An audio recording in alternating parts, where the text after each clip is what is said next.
सात संगत जी, प्यार से कहिए धन निरंकार जी। सात संगत जी, दासी की आप सभी भक्तों से यही प्रार्थना है कि आप दासी के चैनल को लाइक, सब्सक्राइब एवं शेयर अवश्य करें। सात संगत जी, दासी का आज का विषय है ब्रह्मज्ञानी का अपमान।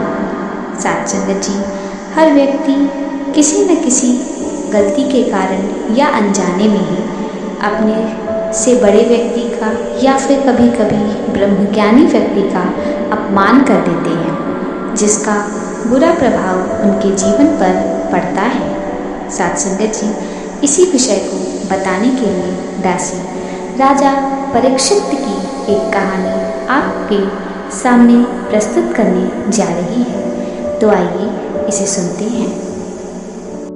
पुरातन समय की बात है। भारतवर्ष में परीक्षित नामक राजा राज करता था।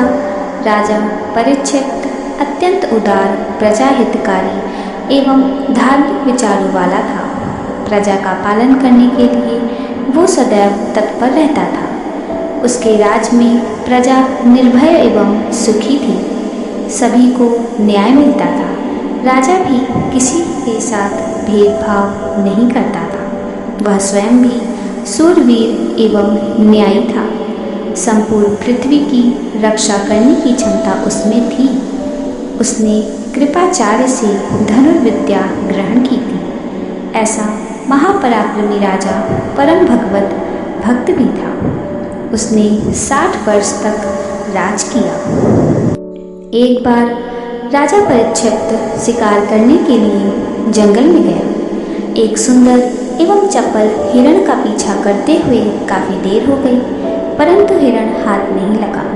राजा को बहुत भूख और प्यास लग रही थी। राजा स्वयं पर चिढ़ते हुए पानी की तलाश करने लगा। उसे सामने से एक मनुष्य की आकृति आती दिखाई दी। उसे उम्मीद जगी कि इस आदमी से पूछूंगा कि यहाँ पानी कहाँ मिलेगा।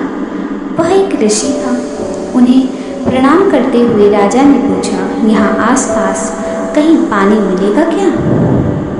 ऋषि मौन व्रत की अवस्था में थे, इसलिए मुंह से कुछ न बोलते हुए इशारा किया। राजा को कुछ समझ नहीं आया। राजा को क्रोध आ गया।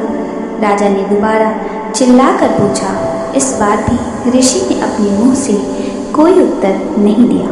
ब्रह्मज्ञानी ऋषि मुनि के लिए क्या राजा और क्या सामान्य जन, उनकी नज़र में सब समान होते हैं। राजा की चिल्लाहट की परवाह ना करते हुए वे चुपचाप चलने लगे। राजा को लगा कि यह ऋषि जानबूझकर उसका अपमान कर रहा है, इसलिए उसने गुस्से में आकर एक मरा हुआ सांप तलवार की नोक से ऋषि के गले में डाल दिया। ऋषि इस घटना से विचलित नहीं हुए, बल्कि इस पर कोई प्रतिक्रिया दिए बगैर आगे निकल गए। यह घटना एक दूसरे ऋषि ने देख ली। उसने उस ऋषि के पुत्र श्रृंगी को जाकर इस घटना की जानकारी दी। श्रृंगी भी अपने पिता की ही तरह सामर्थ्य से परिपूर्ण था। उसके लिए पिता का अपमान करने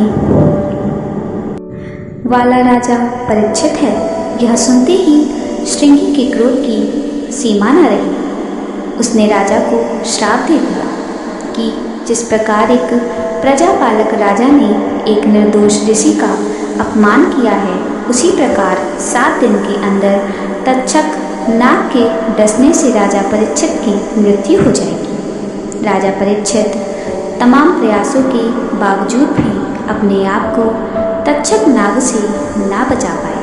एक कीड़े के रूप में तक्षक नाग ने राजा परीक्षित को डसा और राजा परीक्षित की मौत हो गई। सात संगत जी, तात्पर्य यह है कि ब्रह्मज्ञानी साधु संतों का, निर्दोष व्यक्तियों का अपमान करने वालों को निश्चित रूप से सजा मिलती है, चाहे वो कोई महापराक्रमी राजा ही क्यों ना हो। इसलिए कभी किसी का अपमान नहीं करना चाहिए, बल्कि सभी का आदर सत्कार करना चाहिए। सात संगत जी, आज हमारी सद्गुरु माता जी भी हमें यही समझा रही हैं कि हम एक दूसरे का सम्मान करें, आदर करें और सभी को प्रेम भाव से देखें, किसी के साथ दुर्व्यवहार ना करें। साथ संगत जी, प्यार से कहिए धर्म निरंकार जी